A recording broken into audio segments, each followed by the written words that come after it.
ನಮ್ಮ ಸೋದರರಾದಂಥ ಚಂದ್ರಣ್ಣವರೇ, ರಮೇಶ್ ಅಣ್ಣವರೇ, ಮಂಜಣ್ಣವರೇ, ಮಾರಪ್ಪನವರೇ, ಹಿರಿಯರಾದಂಥ ಗಂಗಾ ಹನುಮಯ್ಯನವರೇ ಹಾಗೂ ಹುಸಣ್ಣವರೇ, ಹೋರಾಟದಲ್ಲಿ ಗಟ್ಟಿ ಧೈರ್ಯ ಮಾಡಿ ಏನೇ ಬರಲಿ ಹೋರಾಟನೇ ನನ್ನ ಗುರಿ ಅಂತ ಕೆಲಸ ಮಾಡ್ಕೊಂಡ್ಬಂದಂಥ ಹಾಲ್ಕೋಡು ಹನುಮಂತಪ್ಪನವರೇ, ಹಂಬಣ್ಣವರೇ, ಈ ಕಾರ್ಯಕ್ರಮವನ್ನು ರೂವಾರಿಗಳಾದಂಥ ನೌಕರ ಸಂಘದ ಅಧ್ಯಕ್ಷರಾದಂಥ ಮಂಜಣ್ಣವರೇ ಮತ್ತು ಕಾರ್ಯದರ್ಶಿಗಳಾದಂಥ ಸಮಂತ ಕಟ್ಟಿಮನಿ ಮತ್ತು ವೇದಿಕೆಯ ಮೇಲೆ ಇರುವ ಎಲ್ಲ ಅಣ್ಣ ತಮ್ಮಂದರೆ ಬಂಧುಗಳೇ, ಇಲ್ಲಿ ಸೇರುವ ನೌಕರ ಬಂಧುಗಳೇ ಮತ್ತು ಸಂಘ ಸಂಸ್ಥೆಗಳ ಮುಖ್ಯಸ್ಥರೇ, ಮೊಟ್ಟ ಮೊದಲು ನಾವು ಹೋರಾಟ ಈ ಸುಮಾರು 35-40 ವರ್ಷಗಳು, 35 ಕಣ್ಣಿಗೆ ಕಾಣಿದೆ. ನನಗೆ ಗೊತ್ತಿದೆ 40 ವರ್ಷದ ಹೋರಾಟದ ಫಲ. ಹೋರಾಟದಲ್ಲಿ ಮಾಡಿದಂಥವರು, ಹೋರಾಟ ಮಾಡಿದಂಥವರು, ಹೋರಾಟ ನಿರಂತರವಾಗಿ ತನ್ನ ಮನೆ ಕುಟುಂಬ ಎಲ್ಲವನ್ನು ಬಿಟ್ಟು ಮಾಡಿದಂಥವರಿಗೆ ನಮನಗಳನ್ನು ತಿಳಿಸೋಣ. ಅವರ ಹೋರಾಟ, ಅವರ ಶಕ್ತಿ, ಅವರ ಹೋರಾಟದಿಂದ ಆ ಬೇರೆಯವರ ಮನಸ್ಸನ್ನು ಕರಗಿಸಿ ಅನಿವಾರ್ಯವಾಗುವಂಥ ಪರಿಸ್ಥಿತಿಯನ್ನು ತಂದು ಕೊಡುವುದಕ್ಕೆ ಎಲ್ಲ ಹೋರಾಟ ಸಮಿತಿಗಳು, ಒಂದು ಹೆಸರು ಹೇಳೋದಲ್ಲ, ಎಲ್ಲ ಹೋರಾಟ ಸಮಿತಿಗಳು ಜಿಲ್ಲಾ ಮಟ್ಟದಾಗಲಿ, ತಾಲೂಕು ಮಟ್ಟದಾಗಲಿ, ರಾಜ್ಯ ಮಟ್ಟದಾಗಲಿ ಈ ಸಮುದಾಯಗಳ ಹೋರಾಟ ಸಮಿತಿಗಳಿಗೆ ನಾನು ಅಪಾರವಾದ ಧನ್ಯವಾದಗಳನ್ನು ಹೇಳ್ತೇನೆ. ಅದೊಂದೇ ನಮಗೆ ಶಕ್ತಿ ಕೊಟ್ಟಿದೆ. ಇದನ್ನು ಮಾಡಲಿಕ್ಕೆ ರಾಜಕೀಯ ಎರಡನೇದೇ ಇರ್ತದೆ. ಗಾಂಧೀಜಿಯವರು ಹೋರಾಟ ಮಾಡಿದ್ರೆ ಬ್ರಿಟಿಷರು ಹೋಗಕ್ಕೆ ಆಗ್ತಾ ಇರಲಿಲ್ಲ. ಅಂದ್ರೆ ಅವ್ರ ಹೋರಾಟ ಹೇಗಿತ್ತು? ಶಾಂತಿಯಿಂದ ಮಾಡಿದ್ರು. ಆ ಹೋರಾಟದ ಫಲ ಭಾರತಕ್ಕೆ ಸ್ವತಂತ್ರ ಸಿಕ್ತು. ಅರ್ಥ ಮಾಡ್ಕೋಬೇಕು. ಬಾಬು ಜಗಜೀವನ್ ರಾಮ್ ಅವ್ರನ್ನ ಆ ಹೋರಾಟಕ್ಕೆ ಬಾಬು ರಾಜೇಂದ್ರ ಪ್ರಸಾದ್ ಅವರು ಆಗಿನ ಪ್ರದೇಶ ಕಾಂಗ್ರೆಸ್ ಸಮಿತಿ ಅಧ್ಯಕ್ಷರು ಬಿಹಾರ್ನಲ್ಲಿ ಡಿಪ್ರೆಸಿವ್ ಕ್ಲಾಸ್ ಲೇಗನ್ನು ಮಾಡಿ ಹಾಗೆ ಹೋರಾಟಕ್ಕೆ ಶುರು ಮಾಡಿದರು. ಅದರಲ್ಲಿ ಬಾಬಾ ಸಾಹೇಬ್ ಅಂಬೇಡ್ಕರ್ ಅವರು ಬಹಳ ಹೋರಾಟ ಮಾಡಿದ್ದಾರೆ. ಅದೇ ಥರದಲ್ಲಿ ಬಾಬು ಜಗಜೀವನ್ ರಾಮ್ ಬಿಹಾರ್ನಲ್ಲಿ ಶುರು ಮಾಡಿದರು, ಇವರು ಮಹಾರಾಷ್ಟ್ರದಲ್ಲಿ ಶುರು ಮಾಡಿದರು. ಬಾಬು ರಾಜೇಂದ್ರ ಪ್ರಸಾದ್ ಅವರು ಮಹಾತ್ಮ ಗಾಂಧೀಜಿ ಬಿಹಾರ್ಗೆ ಬರೋಂಥ ಕಾಲದಲ್ಲಿ ಅವರಿಗೆ ಈ ರೀತಿ ಒಬ್ಬರಿದ್ದಾರೆ, ಇವರು ಹೋರಾಟ ಮಾಡ್ತಾರೆ, ಈ ಹೋರಾಟ ನಮಗೆ ಶಕ್ತಿ ಕೊಡ್ತಾರೆ, ಇವರನ್ನ ಕಾಂಗ್ರೆಸ್ ಸೇರಿಸ್ಕೋಬೇಕು ಅಂದಾಗ ಮಹಾತ್ಮ ಗಾಂಧೀಜಿಯವರು ಬಾಬು ರಾಜೇಂದ್ರ ಪ್ರಸಾದ್ ಅವರ ಮಾರ್ಗದರ್ಶನದಲ್ಲಿ ಬಾಬು ಜಗಜೀವನ್ ರಾಮ್ ಅವ್ರನ್ನ ಕಾಂಗ್ರೆಸ್ ಸೇರಿಸ್ಕೊತಾರೆ. ಅದು ಒಂದು ಇತಿಹಾಸ. ಇದನ್ನು ಯಾಕೆ ಹೇಳಿದೆ ಅಂದರೆ, ಹೋರಾಟ ಇಲ್ಲದೆ ಏನು ಎಲ್ಲಿ ಸಕ್ಸಸ್ ಆಗಿಲ್ಲ. ನೀವು ಜಗತ್ತಿನ ಯಾವ ಭಾಗದಲ್ಲಿ ನೋಡಿ, ರಷ್ಯನ್ ರೆವಲ್ಯೂಷನ್ ಆಯಿತು, ಇಂಡಸ್ಟ್ರಿಯಲ್ ರೆವಲ್ಯೂಷನ್ ಆಯಿತು, Japan, German, American war of independence ಆಯಿತು, ಮಾರ್ಕ್ಸಿಸ್ಟ್ ಏನು ಹೋರಾಟ ಮಾಡಿದರು ಅದನ್ನೆಲ್ಲ ಕುಸಣ್ಣ ಅವ್ರ ಹತ್ರ, ನಿಮ್ಮ ಹತ್ರ ಚರಿತ್ರೆ ಇರ್ಬೋದು, ಚಪ್ಲಿ ಒಲೆ ಅಂತಾನೆ ಹೌದಾ? ಚಪ್ಲಿ ಒಲೆನು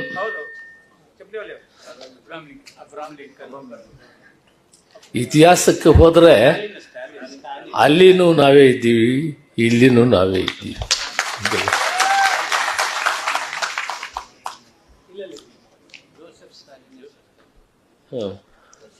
ಹೆಸರು ಮರ್ತೇನೆ. ಮಹಾತ್ಮ ಗಾಂಧೀಜಿಯವರನ್ನು ಮರಿಬಾರ್ದು ನಾವು. ಇವತ್ತು ಇದನ್ನು ಯಾಕೆ ಹೇಳ್ತೀನಂದರೆ, ಆ ಕಾಲಕ್ಕೆ 100 ವರ್ಷಗಳ ಹಿಂದೆ ಈ ದೇಶದಲ್ಲಿ ಸಮಾನತೆ ಕಾಣಬೇಕಂದ್ರೆ, ನೆಮ್ಮದಿಯಾಗಿ ಎಲ್ಲರೂ ಬದುಕಬೇಕಾದ್ರೆ, ಕಟ್ಕಡೆ ವ್ಯಕ್ತಿ ಕೂಡ ಸಮಾನತೆಯನ್ನು ಕಂಡುಕೊಳ್ಬೇಕಾದ್ರೆ ಶೋಷಿತ ವರ್ಗಗಳೇನಿದ್ದಾರೆ ಅವ್ರ ಜೊತೆಯಲ್ಲಿ ಬರಬೇಕು. ಆಗ ಈ ದೇಶ ಸಮಾನತೆಯನ್ನು ಕಂಡಂಗೆ. ಹರಿಜನ್ ಸೇವಕ ಸಂಘಟದವರು ಈಗೂ ಕೂಡ ಇದೆ, ಅದರಲ್ಲಿ ನಾನು ಸದಸ್ಯನಿದ್ದೀನಿ, ಡೆಲ್ಲಿಯಲ್ಲಿದೆ. ಅದು ಚಂದ್ರಣ್ಣು 1 ಸಾರಿ 2 ಸಾರಿ ಕರ್ಕೊಂಡು ಹೋಗಿದ್ದೆ ನಾನು. ಹರಿಜನ್ ಸೇವಕ ಸಂಘ ಅವರು ಕಟ್ಟಿದ್ದು ಈಗೂ ಕೂಡ ಡೆಲ್ಲಿಯಲ್ಲಿ ಇದೆ. ಅದೇ ರೀತಿ ಪತ್ರಿಕೆ, ಹರಿಜನ ಪತ್ರಿಕೆಯನ್ನು ಹೊರಿಸಿದರು. ಅವರು ದೊಡ್ಡ ದಿವಾನರ ಮಗರು. ಅವ್ರಿಗೆ ಯಾವುದೂ ಕಡಿಮೆ ಇರಲಿಲ್ಲ. ಅದರ ಪರಿವರ್ತನೆ ಯಾವ ರೀತಿ ಬಸವಣ್ಣನಲ್ಲಿ ಪರಿವರ್ತನೆ ನಾವು ಕಂಡಿದ್ದೀವಿ, ಬಸವಣ್ಣವರ ಚರಿತ್ರೆ, ಅದರ ಇನ್ಸ್ಪಿರೇಷನ್, ಬುದ್ಧ ಬಸವಣ್ಣವರ ಇನ್ಸ್ಪಿರೇಷನಲ್ಲಿ ಮಹಾತ್ಮ ಗಾಂಧೀಜಿ ಈ ರಾಷ್ಟ್ರದ ದೇಶದ ಸ್ವತಂತ್ರ ಮತ್ತು ಈ ಶೋಷಿತ ವರ್ಗಗಳಿಗೆ ಸ್ವತಂತ್ರವನ್ನು ಕೊಡಬೇಕು, ಸಮಾನವಾಗಿ ಕೊಡಬೇಕಂತ ಚಿಂತನೆ ಮಾಡಿ ಸ್ವತಂತ್ರ ಆಯಿತು. ಪಂಡಿತ್ ಜವಾಹರ್ಲಾಲ್ ನೆಹರು ಅವರು ಬಂದು, ಇದೆಲ್ಲ ದಾಖಲೆಗಳು, ನಾನು ಏನು ಮಾತಾಡ್ತೀನೋ ಅಷ್ಟು ದಾಖಲೆ ಇದ್ದೇ ಮಾತಾಡ್ತೀನಿ. ಪಂಡಿತ್ ಜವಾಹರ್ಲಾಲ್ ನೆಹರು ಅವರು ಬಂದು ಡ್ರಾಫ್ಟ್ಸ್ ಕಮಿಟಿ ಚೇರ್ಮನ್ ಮಾಡಬೇಕು ಅಂತ ಹೇಳಿ ಕೇಳಿದಾಗ, ಅಷ್ಟೊತ್ತಿಗೆ ಪ್ರೊಫೆಸರ್ ರಂಗ ಅವರು ನಿರಂತರ ಸ್ವಾತಂತ್ರ್ಯ ಹೋರಾಟಗಾರರು, ಕೃಷಿಕರ ಬಗ್ಗೆ ಹೋರಾಟ ಮಾಡಿ ಅವರಿಗೆ ದೊಡ್ಡ ಹೆಸರಿತ್ತು. ಅವರ ಹೆಸರಿನಲ್ಲೇ ಅಗ್ರಿಕಲ್ಚರ್ ಯೂನಿವರ್ಸಿಟಿ ಇದೆ, professor Ranga agriculture university in Hyderabad, ಅಮೇಕರ. ಅವರು ನಿರಂತರವಾಗಿ ಗಾಂಧೀಜಿಯವರ ಅನುಯಾಯಿಗಳು. ಸರೋಜಿನಿ ನಾಯ್ಡು ಇವರಿಬ್ಬರು ಸಲಹೆ ಕೊಡ್ತಾರೆ ಮಹಾತ್ಮ ಗಾಂಧೀಜಿಗೆ. ಇನ್ನೇನು ಪಂಡಿತ್ ಜವಾಹರ್ಲಾಲ್ ನೆಹರು ಬರ್ತಾರೆ, ಡ್ರಾಫ್ಟ್ಸ್ ಕಮಿಟಿ ಚೇರ್ಮನ್ ಮಾಡಬೇಕು. ಇವರು ಹೇಳ್ತಾರೆ, ಈ ದೇಶದಲ್ಲಿ ಶೋಷಿತರಲ್ಲಿ ಶೋಷಿತರಾಗಿದ್ದಾರೆ, ಕಷ್ಟವನ್ನು ಅನುಭವಿಸ್ತಾ ಇದ್ದಾರೆ, ಅಸ್ಪೃಶ್ಯತೆ ಇಲ್ಲಿ ತಾಂಡವಾಡ್ತಾ ಇದೆ, ಈ ಏರುಪೇರು ಬಹಳ ಇದೆ. ಇದರ ಕಾರಣ ನಾವು ಬಾಬಾ ಸಾಹೇಬ್ ಅಂಬೇಡ್ಕರ್ನ ಮಾಡೋದು ಸರಿ ಅಂತ ಒಂದು ಹೇಳ್ತಾರೆ. ಅದರ ಹಿಂದಿನ ಕತೆ ನಮ್ಮ ಇವರು ಬರೋಡ ಮಹಾರಾಜರು ಇವರೆಲ್ಲ ಅವ್ರಿಗೆ ಪ್ರೋತ್ಸಾಹ ಕೊಟ್ಟಿದ್ದು, ಅದು ಬಹಳ ದೊಡ್ಡ ರಿಫಾರ್ಮೇಷನ್. ಆ ಕಾಲಕ್ಕೆ ಅವ್ರನ್ನ ವಿದ್ಯಾಭ್ಯಾಸ ಮಾಡಿ ಹೊರದೇಶಕ್ಕೆ ಕಟ್ಟಿ ಒಳ್ಳೆ ಒಳ್ಳೆ ವಿದ್ಯಾಭ್ಯಾಸ ಮಾಡಿದ್ರೆ ಅಂದರೆ ಅವರು ಯಾವ ರೀತಿ ಎಷ್ಟು ಅವರು ರಿಫಾರ್ಮಿಸ್ಟ್ಸ್ ಅಂದರೆ ಅದನ್ನು ಹೇಳಕ್ಕೆ ಸಾಧ್ಯವಿಲ್ಲ. ಕಾರ್ಯರೂಪಕ್ಕೆ ತಂದ್ರಲ್ಲ ಅಂಥ ಒಬ್ಬ ಹುಡುಗನ್ನ ಕೆರೆಯಲ್ಲಿ ಕುಂಟೆಯಲ್ಲಿ ನೀರು ಮುಟ್ಟೋದಕ್ಕೆ ಬಿಡಲ್ಲ ಅಂಥವನ ಆ ಕಾಲದಲ್ಲಿ ಮೆಟ್ರಿಕ್ಯುಲೇಷನ್ ಮಾಡ್ತಾನೆ, ಮೆಟ್ರಿಕ್ಯುಲೇಷನಲ್ಲಿ ಮೆರಿಟ್ ಬರ್ತಾರೆ, ಇವನು ಓದಿಸ್ಬೇಕಂತ ಒಂದು ಚಿಂತನೆ ಆ ಮಹಾರಾಜರಿಗೆ ಬರ್ತಾರಲ್ಲ, ಏನವ್ರ ಹೆಸರು ಸಾವು ಮಹಾರಾಜ್. ಇವೆಲ್ಲವನ್ನು ಗುರುತು ಮಾಡ್ಕೊಬೇಕು. ಇವರೆಲ್ಲ ಕಾರಣಭೂತರಾಗಿದೆ. ಮಹಾತ್ಮ ಗಾಂಧೀಜಿಯವರು ಇವೆಲ್ಲವನ್ನು ಅಧ್ಯಯನ ಮಾಡಿರ್ತಾರೆ ಮೊದಲಿನಿಂದನೂ. ಬುದ್ಧ ಬಸವಣ್ಣವರ ಪ್ರೇರಣೆಯಿಂದ ಸಮಾಜದಲ್ಲಿ ಸುಧಾರಣೆ ಸಮಾನತೆ ಕಾಣಬೇಕು ಅಂತೇಳಿ ಬಾಬಾ ಸಾಹೇಬ್ ಅಂಬೇಡ್ಕರ್ ಅವರನ್ನು ಪಂಡಿತ್ ಜವಾಹರ್ಲಾಲ್ ಕೇಳಿದಾಗ ಹಾಗೇನು ಕಡಿಮೆ ಇರಲಿಲ್ಲ. ದೊಡ್ಡ ದೊಡ್ಡ ಬ್ಯಾರಿಸ್ಟರ್ಸ್ ಮಾಡಿದ್ದಂಥವರು ಕಲ್ಕತ್ತಾನಲ್ಲಿ, ಮಹಾರಾಷ್ಟ್ರದಲ್ಲಿ 100 ಜನ ಆ ಕಾಲಕ್ಕೆ ಇದ್ರು, ಬ್ರಿಟಿಷ್ ಕಾಲಕ್ಕೆ ಇದ್ರು. ಆದರೆ ಪಂಡಿತ್ ಜವಾಹರ್ಲಾಲ್ ನೆಹರು ಅವರು ಬಾಬಾ ಸಾಹೇಬ್ ಅಂಬೇಡ್ಕರ್ ಅವರನ್ನು ಡ್ರಾಫ್ಟ್ಸ್ ಕಮಿಟಿ ಚೇರ್ಮನ್. ಅವರು ಅದರಲ್ಲಿ ತನ್ನನ್ನು ತಾನು ಕೊಡಿಸ್ಕೊಂಡು ಸರ್ವಸ್ವವನ್ನು ತ್ಯಾಗ ಮಾಡಿ, ತನ್ನ ಆರೋಗ್ಯವನ್ನು ಕೂಡ ತ್ಯಾಗ ಮಾಡಿ ನಮಗೊಂದು ಪವಿತ್ರವಾದ ವಿಶ್ವಖ್ಯಾತಿಯಾದಂಥ, ವಿಶ್ವ ಒಪ್ಕೊಳ್ಳುವಂಥ ಒಂದು ಬೈಬಲನ್ನು, ಒಂದು ಭಗವದ್ಗೀತೆಯನ್ನು, ಈ ಸಂವಿಧಾನವನ್ನು ನಮ್ಗೆ ಕೊಟ್ಟಿದ್ದಾರೆ. ಅವ್ರನ್ನ ಎಷ್ಟು ನೆನೆದರೂ ಸಾಕಾಗೋದಿಲ್ಲ. ಅದರ ಕಾರಣಭೂತರು ಯಾರು? ಅವ್ರನ್ನು ಮರೆಗಳು. ಇಲ್ಲೇನಾಗ್ತಾ ಇದೆ ನಮ್ಮಲ್ಲಿ, ಕಾರಣಭೂತರನ್ನ ಯಾರು ಇದನ್ನು ಮಾಡಿದ್ರು ಅನ್ನೋದನ್ನ ಮರ್ತೋಗ್ತಾ ಇದ್ವಿ. ಅದು ಬಹಳ ನೋವಿನ ಸಂಗತಿ. ಇದನ್ನು ಕೂಡ ಗಮನ ಇಟ್ಕೊಳ್ಬೇಕು. ಯಾಕಂದ್ರೆ ನೀವೆಲ್ಲ ಇಡೀ ರಾಜ್ಯದ ಉದ್ದಗಲಕ್ಕೂ ಬಂದಿದ್ದೀರಿ, ನಮ್ಮ ಅಣ್ಣ ತಮ್ಮಂದರು. ಚರಿತ್ರೆಯನ್ನ, ಸತ್ಯವನ್ನ ಮರಿಬಾರ್ದು.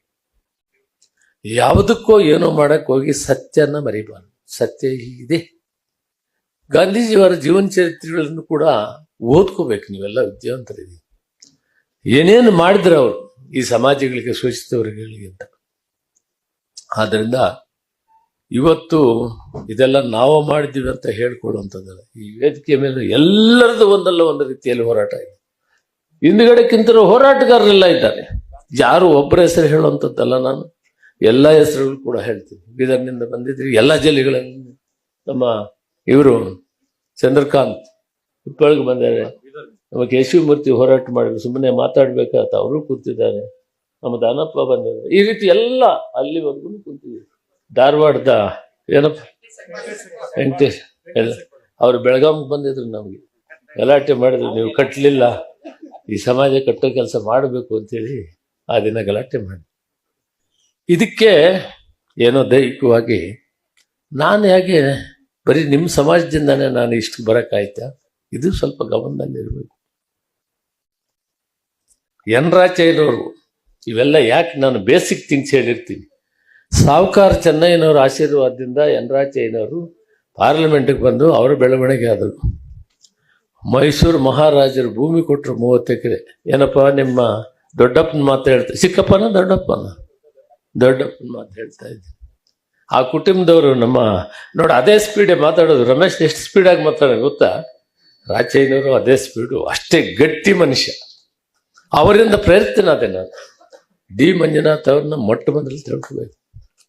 ಅವರು ಸ್ಪೀಕರ್ ಆಗಿ ಇದು ಲೆಜಿಸ್ಲೇಟಿವ್ ಕೌನ್ಸಿಲ್ ಚೇರ್ಮನ್ ಆಗಿದ್ರು. ಆಗ ಅವರ ಸಂಪರ್ಕಕ್ಕೆ ಬಂತು. ದುಗ್ಗಪ್ಪನವರು, ಇವ್ರ ಮಾವಂದರು ಭೀಮಪ್ಪ ತೇಗನೂರವರು. ಆ ಕಾಲಕ್ಕೆ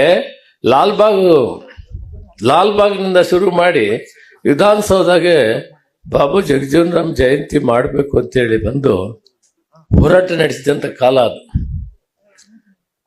ಅದನ್ನು ಗುರುತಿಟ್ಕೊಂಡಿದ್ದಾರೆ ನಮ್ಮ ಹಾಲ್ಕೋಡ್ ಹನುಮಂತಪ್ಪನವರು. ಈ ಹೋರಾಟಗಳೆಲ್ಲ ಸುಮಾರು 40 ವರ್ಷದ ಹಿಂದೆನೆ ಹುಟ್ಟಾಕಿದ್ರು ಮಂಜುನಾಥ್ ಅವರು. ರಾಚಯ್ಯನವರು ನಮಗೆ ಒಂದು ಶಕ್ತಿ, ಆ ಧೈರ್ಯ ಕೊಡ್ತಾ ಇದ್ರು. ನಾನು ಅವರ ಸಂಪರ್ಕದಲ್ಲಿ 16-20 ವರ್ಷಕ್ಕೆ ಅವರ ಸಂಪರ್ಕ ಬಂದೆ. ಏನೋ ಊರಲ್ಲಿ ಗಲಾಟೆಗಳಾಗಿ ರಕ್ಷಣೆಗಾಗಿ ಒಬ್ಬ ರೈಟ್ ಕಮ್ಯುನಿಟಿ KM ಮುನಿಯಪ್ಪ ಅಂತ ಪತ್ರಕರ್ತರು, ಆ ಕಾಲದಲ್ಲಿ ಕನ್ನಡಪ್ರಭ ಪತ್ರಕರ್ತರು, ಏನು ಅಷ್ಟು ಲೆಫ್ಟು ರೈಟು ಇರಲಿಲ್ಲ ನನ್ನ ಕಣ್ಣಂಗೆ. ರಾಜಕೀಯವಾಗಿ ನನಗೆ ಪ್ರೇರಣೆ ಕೊಟ್ಟು ಬೆಳೆಸೋದಕ್ಕೆ ದಾರಿ ತೋರಿಸಿದವರು KM ಮುನಿಯಪ್ಪ. ಅವರು ಹೆಗಡೆಯವ್ರ ಗೌರ್ಮೆಂಟಲ್ಲಿ ಸಿರಿಕಲ್ಚರ್ ಮಿನಿಸ್ಟರ್ ಆಗಿದ್ದು. ಇದೆಲ್ಲ ಆಮೇಲೆ ಜಾಸ್ತಿ ಆಗಿಬಿಟ್ಟಿವೆ. ಇದು ಹಿಂದೆ ಹೋದಾಗ ಒಬ್ರಿಗೊಬ್ರು 90ರ ನಂತರ ಅವರು ನನಗೆ ದಾರಿ. ಒಬ್ಬ ನನ್ನ ಹೆಸರು ಮುನಿಯಪ್ಪ ಅಂತ ಕೋಲಾರದಲ್ಲಿ ನಾನು 1969ನಲ್ಲಿ ತಾಲೂಕು SC ವಿಭಾಗದ ಕಾಂಗ್ರೆಸ್ನಲ್ಲಿ ಉಪಾಧ್ಯಕ್ಷ. ಭೀಮಣ್ಣ ಅನ್ನೋರು ಅಧ್ಯಕ್ಷರು ರೈಟ್ನವರು. KM ಮುನಿಯಪ್ಪ ಜನರಲ್ ಸೆಕ್ರೆಟರಿ ಚಿಕ್ಕಬಳ್ಳಾಪುರದವರು. ಅದೆಲ್ಲ ಎರಡು ಒಂದೇ ಆಗಿತ್ತು. ನನಗೆ ಪಾರ್ಲಿಮೆಂಟ್ಗೆ ಹೋಗ್ಬೇಕಂತ ಒಂದು ಅರ್ಜಿ ಬರೀತಾನೆ ಯಾರೋ ರೈಟ್ ಮುನಿಯಪ್ಪ. ಬಹಳ ಮುತ್ತುಗಳಂತೆ ಅರ್ಜಿ.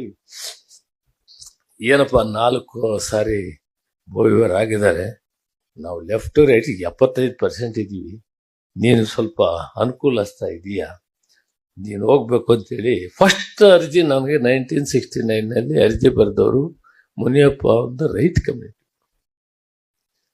ಇತಿಹಾಸಗಳು ಬೇರೆ ಬೇರೆ ಇದೆ. ಅದಕ್ಕೆ ನಾನು ಇವನ್ನೆಲ್ಲ ಯಾಕೆ ಹೇಳ್ತೀನಿ ಅಂದರೆ, ನಮ್ಮೂರಲ್ಲಿ ಮುನ್ಸಾಮಗೌಡರು ಅಂತ ಸ್ವಾತಂತ್ರ್ಯ ಹೋರಾಟಗಾರ, ನಮ್ಮಪ್ಪನು ಸ್ವಾತಂತ್ರ್ಯ ಹೋರಾಟಗಾರ.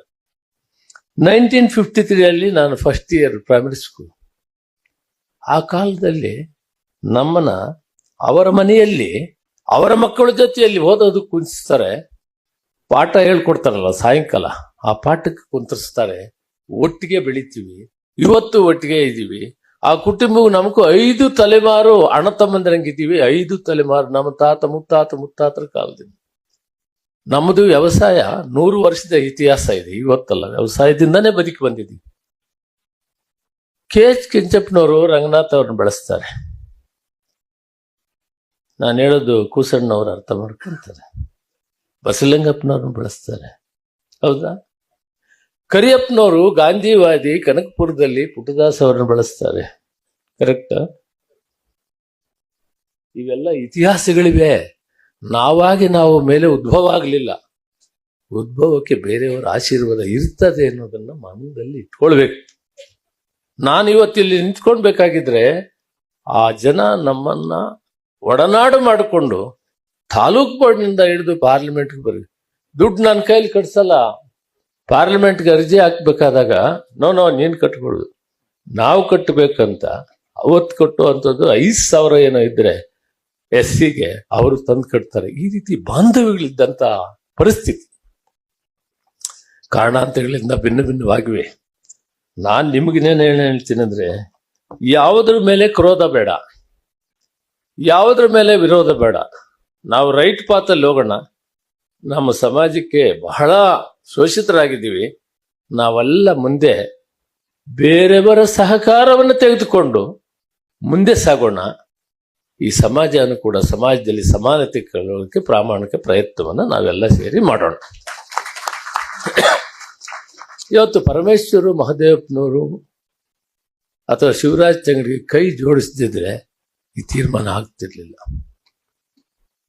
ಕೆಲವರೆಲ್ಲ ಚಿಂತನೆ ಇತ್ತು, ಹೆಸರು ಹೇಳೋದಿಲ್ಲ.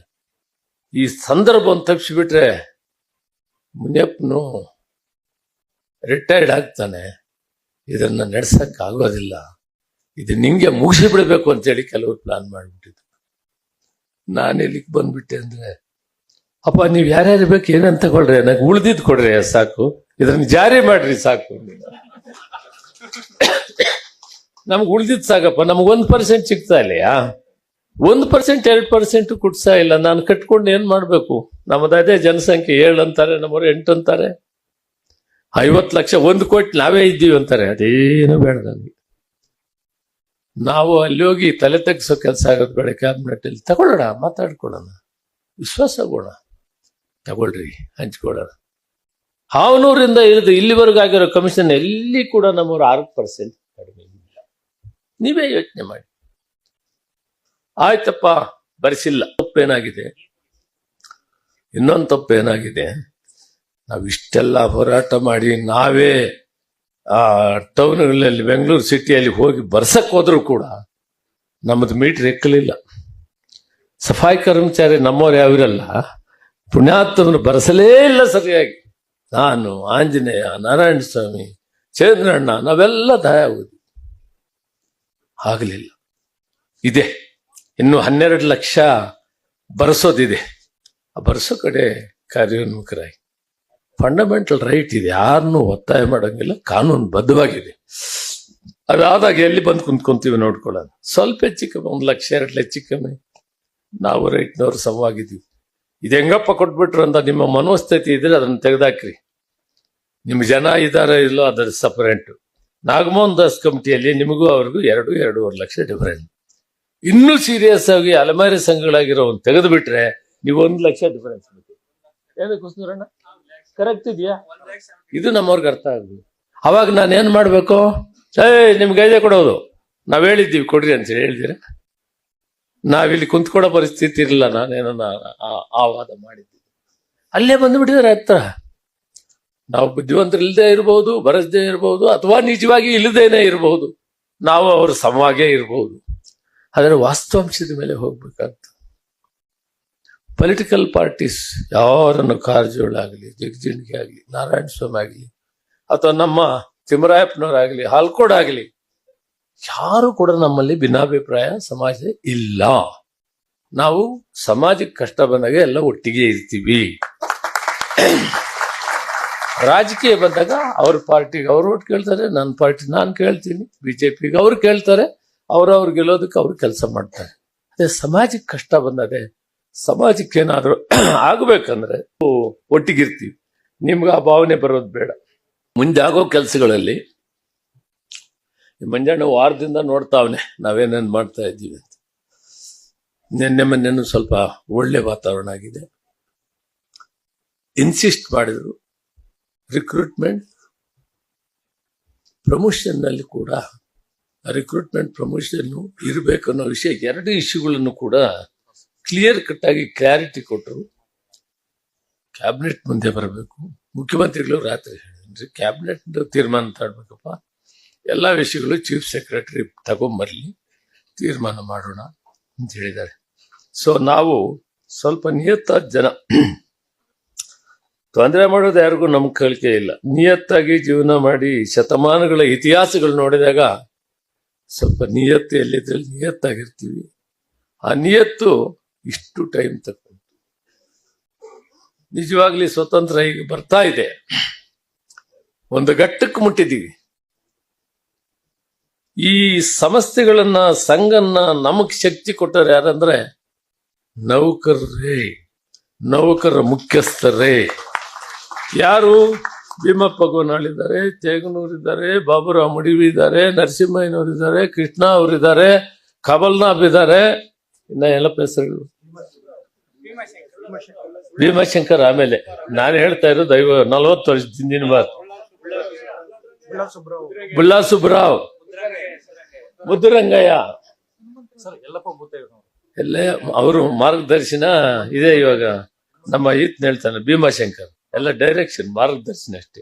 ಅಂದ್ರೆ ಬಂಡವಾಳ ಹಾಕಿ ನಮ್ಮ ಸಮಾಜನ ಕಟ್ರಿ ಅಂತ ಹೇಳ್ಬಿಟ್ಟು ನಮಗೆ ಎದೆ ಕೊಟ್ಟು ಬೆನ್ನು ಕೊಟ್ಟು ನಿಂತೋರು ನೀವು ನೌಕರರು ಅನ್ನೋದನ್ನ ಅರ್ಥ ಮಾಡ್ಕೊಳ್ಳಿ. ಮಧ್ಯದಲ್ಲಿ ಸ್ವಲ್ಪ ತಡ ಆಯ್ತು. ನಾನು ಮಂತ್ರಿ ಇದ್ದಾಗ ಯಾವ್ದು ಹೋಟ್ಲು ಇದ್ರಲ್ಲಿ ತೇಳ್ತಿದ್ದೆ, ರಿಚ್ಮಂಡ್ ಸರ್ಕಲ್ ಹೋಟ್. ಇಲ್ಲ, ರಿಚ್ಮಂಡ್ ಸರ್ಕಲ್ ಅಲ್ಲಿ ಚಾನ್ಸರಿ ಅಲ್ಲಿ ಸೇರ್ತಾ ಇದ್ವಿ, ಎಲ್ಲ ಸೇರ್ತಿದ್ವಿ. ಭೀಮಪ್ಪ ಗೊರಾಡ್ ಬರ್ತಿದ್ದ, ಆಂಜನೇಯ ಬರ್ತಿದ್ದ, ನಮ್ಮ ಇವರು ಕಾರಜೋಳ ಇರ್ತಿದ್ರು, ನಾರಾಯಣಸ್ವಾಮಿ, ನಾವೆಲ್ಲ ಒಟ್ಟಿಗೆ ಸೇರ್ತಾ ಇದ್ವಿ. ಮಧ್ಯದಲ್ಲಿ ನಾನು ಪಾರ್ಲಿಮೆಂಟ್ ಕಡೆ ಹೆಚ್ಚಿಗೆ ಮಂತ್ರಿ ಆದ್ಮೇಲೆ ಗ್ಯಾಪ್ ಆಯ್ತು. ಏನೋ ಸುದೈವವಾಗಿ ನಾನು ಪಾರ್ಲಿಮೆಂಟ್ ಅಸೆಂಬ್ಲಿ ಬೇಡ ಅಂತ ಕುಂತಿದ್ದೆ. ನಾನು ರಾಹುಲ್ ಗಾಂಧಿ ಅವರು ಫೋರ್ಸ್ ಮಾಡಿ, ಇಲ್ಲ ನೀವು ಖಾಲಿಯಾಗಿರೋದು ಬೇಡ, ನೀವು ಕಂಟೆಸ್ಟ್ ಮಾಡಬೇಕು ಅಂತ ಹೇಳಿದ್ ಕಂಟೆಸ್ಟ್ ಮಾಡಿದೆ. ನಾನು ಇಂಟ್ರೆಸ್ಟ್ ಇರ್ಲಿಲ್ಲ. ಆಮೇಲೆ ನನಗೆ ಅನಿಸ್ತು ನನ್ನ ಸೋಲ್ತು ಮತ್ತೆ ಇಲ್ಲಿಗೆ ವಾಪಸ್ ಬಂದು ಇದೊಂದು ಕಾರ್ಯ ಮಾಡೋದಕ್ಕೆ ದೇವರು ನನ್ನ ಕಳಿಸಿದ್ನೇನೋ ಅಂತ ಅನಿಸ್ತು. ಇದರಲ್ಲಿ ಹೋರಾಟದಲ್ಲಿ ಭಿನ್ನಾಭಿಪ್ರಾಯ ಇಲ್ಲ. ಎಲ್ಲ ಜನನು ಹೋರಾಟ ಮಾಡಿ ಆ ಹೋರಾಟದ ಒಗ್ಗಟ್ಟು ಸರ್ಕಾರ ಗಮನ ಸೆಳೆದಿದೆ. ಆಗ ನಾವು ಹೇಳಿದ್ದನ್ನ ಅವ್ರಿಗೆ ಕೇಳಕ್ ಅವಕಾಶ ಆಗಿದೆ. ಇದಿಲ್ಲದೆ ನಾವು ಯಾರೂ ಮಾಡಕ್ಕೂ ಆಗ್ತಿರ್ಲಿಲ್ಲ. ಸುಮ್ಮನೆ ನಾವು ಮಾಡಿದ್ದೀವಿ ಅಂತ ಹೇಳೋದಿಲ್ಲ. ಆಂಜನೇಯನ್ ಪಾಪ ಕಣ್ಣಲ್ಲಿ ನೀರು ಹಾಕೊಂಬಂದ್ರು ತಿಮ್ಮಾಪುರ ಆಂಜನೇಯ. ನಿಮ್ಗೆ ಗ್ಯಾಪ್ ಇದೆಯಲ್ಲ, ನನ್ನ ಹತ್ರ ಬಂದ್ರು, ಬೆಳಗ್ಗೆ ಕ್ಯಾಬಿನೆಟ್ ಇದೆ, ನನ್ನ ಹತ್ರ ಬಂದ್ರು, ಏನಣ್ಣ ಮಾಡೋದು, ಇವತ್ತು ತೀರ್ಮಾನ ಆಗಿದೆ, ನಾವು ರಾಜೀನಾಮೆ ಕೊಟ್ಬಿಡ್ತೀವಿ ಇಬ್ರು ಅಂತ ಹೇಳಿ. ರಾಜೀನಾಮೆ ಕೊಟ್ಟು ಸಾಧನೆ ಮಾಡಕ್ಕಾಗಲ್ಲ. ಏನಾಗ್ತದ ನೋಡ್ರಿ, ಮುಂದೆ ನೋಡೋಣ. ರಾಜೀನಾಮೆ ಕೊಡಬೇಡ್ರಿ ಮತ್ತು ವಿರುದ್ಧವಾಗಿ ಬಂದು ಬೆಳಗ್ಗೆ ಪ್ರೆಸ್ ಸ್ಟೇಟ್ಮೆಂಟ್ ಕೂಡ ಕೊಡಬೇಡ್ರಿ, ಆಚೆಗೆ ಬಂದು ಆಗದಿದ್ರು ಪರವಾಗಿಲ್ಲ, ನಿಧಾನವಾಗಿ ಸಾಧನೆ ಮಾಡೋಣ ಅಂತ ಹೇಳ್ಬಿಟ್ಟು ಹೇಳಿ ಕಳಿಸಿದೆ. ಅಲ್ಲಿವರೆಗೂ ಕಣ್ಣಲ್ಲಿ ನೀರು ಹಾಕೊಂಡು ಈಚೆ ಬಂದ್ರಿ ಇಬ್ರು. ಇವೆಲ್ಲ ಎಷ್ಟು ಬೇಕಾದಷ್ಟು ಸಂದರ್ಭಗಳಿವೆ. ಮಾತುಗೂ ನನ್ನ ಜೊತೆಯಲ್ಲಿ ನಿಂತಿದ್ದಾರೆ. ನಿಮ್ಗೆ ಆಚೆ ಗೊತ್ತಾಗಲ್ಲ, ಪಾಪ ಆತ ಕಾಣಿಸಲ್ಲ, ಅಲ್ಲಿಗೆ ಹೋಗ್ಬಿಡ್ತಾನೆ ಬಾಗಲಕೋಟೆಗೆ, ಇನ್ನು ಬರ್ಲಿಲ್ಲ ಅಂತ ಅನ್ನೋದು. ಪಾಪ ಪ್ರತಿ ಮಾತಿಗೂ ಹೌದು ಇದಾಗ್ಬೇಕು ಅಂತ ಹೇಳಿ ಗಲಾಟೆ ಒಳಗಡೆ ಮಾಡ್ತಾನೆ ಇದ್ದಾನೆ. ಪಾಪ ನೀವು ಮಾತಾಡ್ತಾ ಇಲ್ಲ, ನೀವು ತಿಮ್ಮಾಪುರ ಬಗ್ಗೆ ಮಾತಾಡೋದು, ಅದು ಕರೆಕ್ಟ್ ಅಲ್ಲ. ಕೆಲಸ ಮಾಡ್ತಾವನೆ ತಿಮ್ಮಾಪುರ. ಅದರಿಂದ ಒಬ್ರಿಗೊಬ್ರು ನಾವು ಬೆಂಬಲವಾಗಿ ನಿಂತು ಮಾತಾಡಿದ್ವಿ. ಏನಪ್ಪ ಏನ್ ಮಾಡೋಣ ತಿಮ್ಮಾಪುರ ಇವತ್ತೊಂದು, ಇಲ್ಲ ಸರ್ ಅದೇನೇ ಆಗ್ಲಿ, ನೀವು ಮಾತಾಡಿ, ನಾವೆಲ್ಲ ಗಟ್ಟಿಯಾಗಿದ್ದೀವಿ, ಇದೇನಾಗ್ತದ ಆಗ್ಲಿ ಅಂತ ಹೇಳಿದಾನೆ ಬಿಟ್ರೆ ಇನ್ನೇನು ಬೇರೆ ಹೇಳಿಲ್ಲ. ಅದರಿಂದ ಎಲ್ಲರೂ ನಾವೆಲ್ಲ ಒಟ್ಟಿಗೆ ಕೆಲಸ ಮಾಡಿದ್ದೀವಿ. ಬಟ್ ನಮ್ಮ ಆದಿ ಅಧಿಕಾರಿಗಳು ಮಂಜುನಾಥ್ ಅವರು, ಎನ್ರಾಜ್ ಅವರು, ಇವ್ರದ್ದೆಲ್ಲ ಬೆಂಬಲದಿಂದಾನೆ ನನಗೆ 20 ವರ್ಷಕ್ಕೆ ರಾಜಕೀಯವಾಗಿ ನಾನು ಇವ್ರ ಜೊತೆ ಸೇರಿದೆ. ಯಾಕಂದ್ರೆ ನಮ್ಗೆ ರಾಜಕೀಯಕ್ಕಂತ ಇತ್ತು. ನಮ್ಮಪ್ಪ ಫ್ರೀಡಮ್ ಫೈಟ್ರು, ಸೆಂಟ್ರಲ್ ಜೈಲಲ್ಲಿ 6 ತಿಂಗಳಿದ್ದು. ನಮ್ಮೂರು 30 ಮನೆ, 20 ಜನ ಫ್ರೀಡಮ್ ಫೈಟರ್ಸ್, ಲೆಫ್ಟು ರೈಟು, ಬೆಸ್ತರು, ವಕೀಲಿಗರು, ನಾಯಕರು, 30 ಮನೆ. 1939 ಕ್ವಿಟ್ ಇಂಡಿಯಾ ಮೂವ್ಮೆಂಟ್ ಶುರುವಾಗುವ ಸಂದರ್ಭ, ಆ 39ರಲ್ಲಿ 30 ಮನೆ ಇರೋರು 20 ಜನ ಫ್ರೀಡಮ್ ಫೈಟರ್ಸ್. ನಮ್ಮ ತಾತನಿಗೆ 2 ಗಂಡು ಮಕ್ಕಳು. ಒಬ್ಬ ಪ್ಲೇಗ್ ಬಂದು ತೀರೋಗ್ತಾರೆ, ಚಿಕ್ಕನ್ಮಪ್ಪ ಅಂತ ನಮ್ಮ ತಂದೆ ತಮ್ಮ. ನಾವಪ್ಪ ಒಬ್ಬನೇ ಆದರೂ ಕೂಡ ನಮ್ಮ ತಾತ ಮನೆ ನೋಡ್ಕೊಂಡು ಹೋರಾಟಕ್ಕೆ ಕಳಿಸಿದ್ದಂತ ಕುಟುಂಬ ನಮ್ದು. ಆದ್ರಿಂದ ದೈವಿಕವಾಗಿ ನಮ್ಮನ್ನ ಈ ಸೇವೆ ಮಾಡಕ್ಕೆ ಇಲ್ಲಿ ಇಟ್ಟಿದ್ದಾರೆ. ಇದನ್ನು ಪೂರ್ತಿ ಮಾಡೋದಕ್ಕೆ ನಿಮ್ಮ ಸಹಕಾರ ಇರಲಿ. ಪೂರ್ತಿ ಮಾಡೋಣ, ಶಾಂತಿಯಿಂದ, ಪ್ರೀತಿಯಿಂದ, ಜಾಣತನದಿಂದ ಮಾಡಬೇಕು. ಇದನ್ನ ಹೋರಾಟ ಇಲ್ಲಿವರೆಗೂ ಮಾಡಿ ಒಂದು ಘಟ್ಟಕ್ಕೆ ಬಂದ್ಬಿಟ್ಟಿದೀವಿ. ಹೋರಾಟದವ್ರಿಗೆ ಏನೇನು ಮಾಡಬೇಕು, ಹೋರಾಟದ ಕುಟುಂಬಗಳೇನು, ಹೋರಾಟದಲ್ಲಿ ಪ್ರಾಣ ಕಳ್ಕೊಂಡ ಏನಿಂದನ ಅಥವಾ ಹೋರಾಟದವ್ರನ್ನ ಯಾವ ರೀತಿ ಸಮಾಜದಲ್ಲಿ ಅವ್ರಿಗೂ ಕೂಡ ಒಂದು ಬದುಕೋ ದಾರಿಯನ್ನು ಹುಡುಕ್ಬೇಕು ಅನ್ನೋದ್ರ ಬಗ್ಗೆ ನಮ್ಮ ಭೀಮಪ್ಪ ಗುನಾಳ್ ಅವರಿದ್ದಾರೆ, ಅಥವಾ ಕೆಲವರು ಮುಖಂಡರು. ಅದರಲ್ಲಿ ವಿಶೇಷವಾಗಿ ನಮ್ಮ ಮಂಜಣ್ಣ ಇದ್ದಾನಲ್ಲ, ಮಂಜಣ್ಣಗೂ ಆ ಸಫಾಯಿ ಕರ್ಮಚಾರಿದ ಎಲ್ಲ ಗೊತ್ತಿದೆ. ಒಂದಷ್ಟು ಜನ ಮುಖ್ಯಸ್ಥರು 4-5 ಜನ ಸೇರ್ಕೊಂಡು ಒಂದು ಅಭಿಪ್ರಾಯ ಕೊಡಿ. ನಮ್ಮ ಕೊಡೋ ಕೋಟದಲ್ಲಿ ಹೋರಾಟದವ್ರಿಗೆ ಮೊದಲು ಕೊಡೋಣ. ಮುಖ್ಯ ವಿಷಯಗಳು ಇನ್ನೊಂದ್ಸಾರಿ ಮಾತಾಡೋಣ. ನೀವೇನು ಈಗ ಸಲಹೆ ಮಾಡ್ತೀರಿ ಅದನ್ನ ಮಾತಾಡೋಣ. 4ನೇ ತಾರೀಕು ಕ್ಯಾಬಿನೆಟ್ ಇದೆ. ನಾನು ತಿಮ್ಮಾಪುರ ಒಳಗಡೆ ಇರ್ತೀವಿ. ಮುಖ್ಯಮಂತ್ರಿಗಳು ಮನಸ್ಸು ಮಾಡಿದ್ದಾರೆ, ನೀವು ಅರ್ಥ ಮಾಡ್ಕೊಳ್ಳಿ. ಆಗಸ್ಟ್ 1ನೇ ತಾರೀಕು ಜಡ್ಜ್ಮೆಂಟ್ ಆಗ್ತದೆ. 2ನೇ ತಾರೀಕು ಬೆಳಿಗ್ಗೆ ನಾನು ತಿಮ್ಮಾಪುರ ಸೀದಾ ಮುಖ್ಯಮಂತ್ರಿಗಳ ಮನೆಗೆ ಹೋಗ್ತೀವಿ. ಒಂದು ಮಾತನ್ನು ಹೇಳ್ತಾರೆ, ಮುನಿಯಪ್ಪನವರೇ, ಇದು ಮಾಡಕ್ಕೆ ನಮ್ಗೆ ಕಷ್ಟನೇ ಇತ್ತು, ಕೋರ್ಟ್ ಆರ್ಡರ್ ಆಗಿದೆ, ಇದನ್ನ ಮಾಡಿಬಿಡೋಣಪ್ಪ, ಅದೇನೇ ಆಗಲಿ ಕಾನೂನು ಸಲಹೆ ತಗೊಂಡು ಮಾಡೋಣ ಅಂತ ಮೊಟ್ಟ ಮೊದಲು ಹೇಳಿದವರು ಸಿದ್ದರಾಮಯ್ಯ ಅವರು ಮುಖ್ಯಮಂತ್ರಿ. ಮತ್ತೆ ಅಲ್ಲಿಗೆ ಬಿಡಲಿಲ್ಲ, ಮತ್ತೆ ಅಧ್ಯಕ್ಷರ ಹತ್ರ ಹೋದ್ವಿ, DK ಶಿವಕುಮಾರ್ ಅವರು. ಏನಪ್ಪ ಈಗ ನಾ ಮಾಡ್ತೀರಾ ಇಲ್ಲ, ಏನ್ ಸಮಾಚಾರ ನಿಮ್ಗೆ? ಮುನಿಯಪ್ಪನವ್ರೆ, ಈ ಹೋರಾಟ ಸಾಕಾಗ್ಬಿಟ್ಟದೆ, ಇದನ್ನ ಮಾಡಿಬಿಡೋಣ ನಡ್ರಿ, ಆಗಿದ್ದಾಗಿಲ್ಲ ಅಂತ ಹಂಗೆ ಮಾತಾಡ, ಇದು ಮಾಡಿಬಿಡೋಣ ನಡೀರಿ, ಆಗಿದ್ದಾಗಿಲ್ಲ.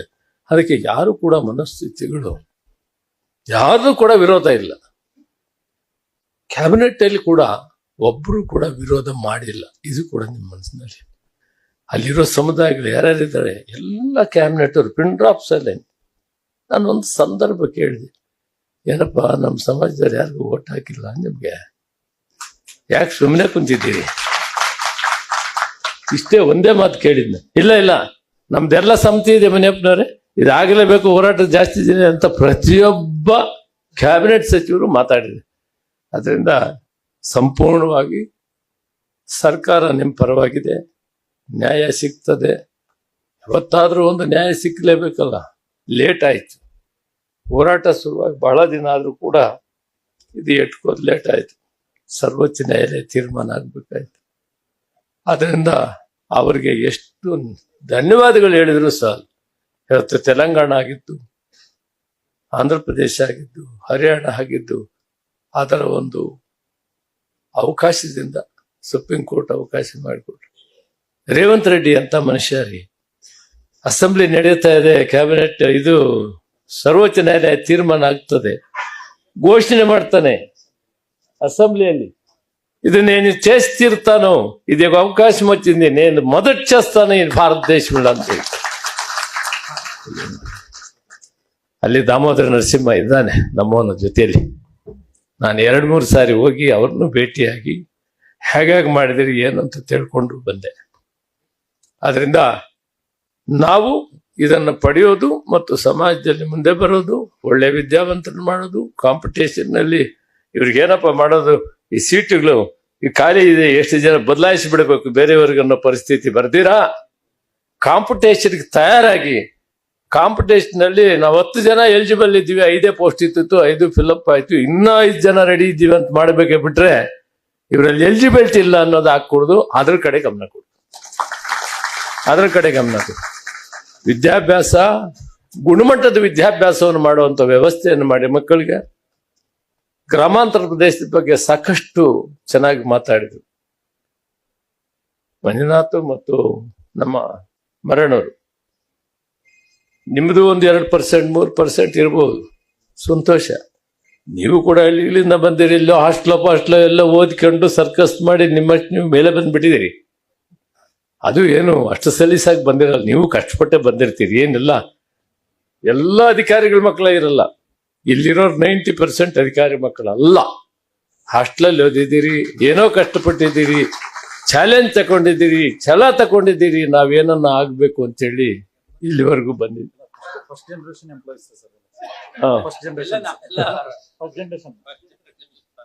ಆದ್ದರಿಂದ ಮುಂದೆ ಸಾಗೋಣ.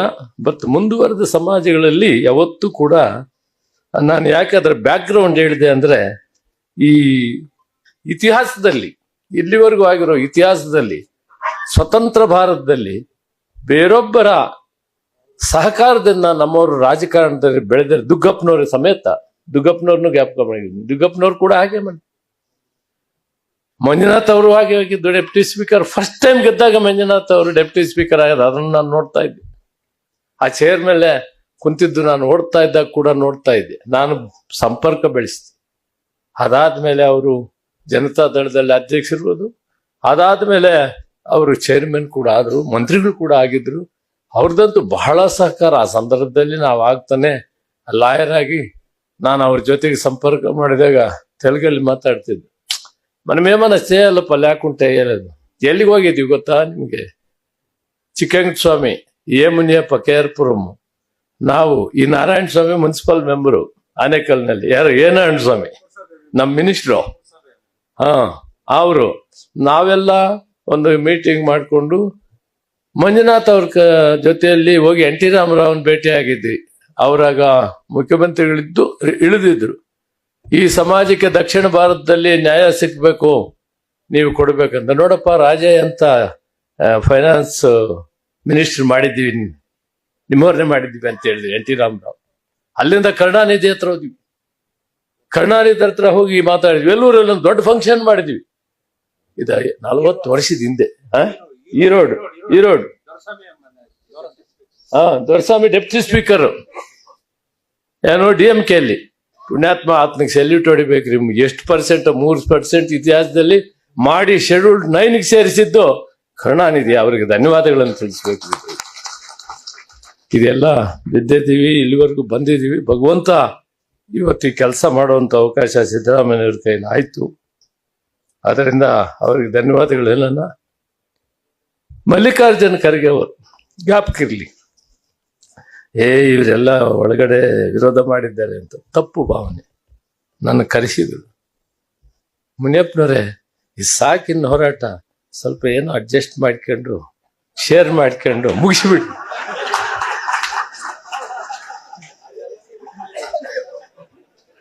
ಇದೇನೋ ಸ್ವಲ್ಪ ಅಡ್ಜಸ್ಟ್ ಮಾಡ್ಕೊಂಡು ಶೇರ್ ಮಾಡ್ಕೊಂಡು ಮುಗಿಸ್ಬಿಟ್ರಿ ಅಂತ. ಅರ್ಥ ಆಯ್ತಲ್ಲ?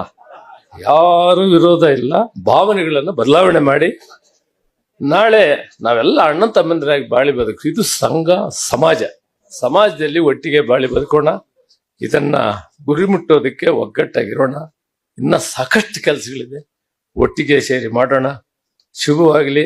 ನಿಮ್ಮ ಒಂದು ಒಗ್ಗಟ್ಟಾಗಿ ಸೇರಿದ ಕಾರಣದಿಂದ ನಾವೆಲ್ಲ ಕೂಡ ಇವತ್ತು ನಾಯಕರೆಲ್ಲ ಸೇರುವಂಥದ್ದಾಯ್ತು. ಅವ್ರಿಗೆ ಹೇಳಿದೆ ನಾರಾಯಣ ಸ್ವಾಮಿ, ಕಾರಜೋಳ ಅವ್ರಿಗೆ ಇಲ್ಲಿಗೆ ಬರ್ರಿ, ಇಲ್ಲಿ ಮಾತಾಡ್ತೀರಿ, ನಾನು ಅಲ್ಲಿಗೆ ಬರ್ತೀರಿ, ಹೋಗೋಣ. ಅದೇನೋ ಮೀಟಿಂಗ್ ಆಗೋಯ್ತಂತೆ. ನೆನ್ನೆ ಎಲ್ಲ ಸೇರಿದ್ವಿ. ತಿರುಗಿ ಇವತ್ತು ಸಾಯಂಕಾಲ ಕೂಡ ಸೇರ್ತೀವಿ. ಏನಿದ್ರು ಮಾತಾಡ್ತೀವಿ. ಅವ್ರು ಬರ್ಲಿಲ್ಲ ಅಂತ ನೀವು ಇದ್ಬಿಡೋದು ಬೇಡ. ಈ ಮೆಂಬರ್ಶಿಪ್ದು ನಮ್ಮ ಸದಸ್ಯತ್ವ ಇವರು ಪೋಷಕರ ಅಥವಾ ಪಕ್ಕ ಮೆಂಬರ್ ಆಗ್ಬೋದು. ಬೈಲ ಏನ್ ಹೇಳ್ತದೆ? ಬೈಲ ಓದಿದೆ ಅಂತ ಹೇಳಿದ್ನಲ್ಲ.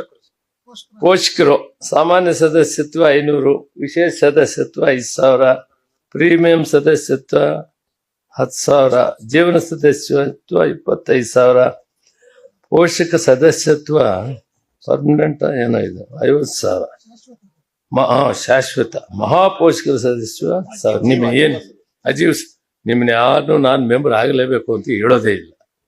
ನಿಮಗೆ ಪ್ರೀತಿ ಇದ್ರೆ ಆಗ್ಬೇಕು. ಈ ಸಂದರ್ಭದಲ್ಲಿ ನನ್ನ ಕೈಲಿ ಯಾಕೆ ಹೇಳಿದ್ರು ಗೊತ್ತಿಲ್ಲ ನನಗೆ. ಸಮಾಜದ ಮೇಲೆ ಕಳಕಳಿ ಇದ್ದು ನೀವು ನೋಡಿ, ನೀವು ಎಷ್ಟು 13,000 ಇದ್ದೀರಿ, ನಿಮ್ಮ ಲೆಕ್ಕ ಇನ್ನ ಎಷ್ಟು ಸಾವಿರ ಇರ್ಬೋದು ಟೋಟಲ್ ನಮ್ಮ ಸಮಾಜ?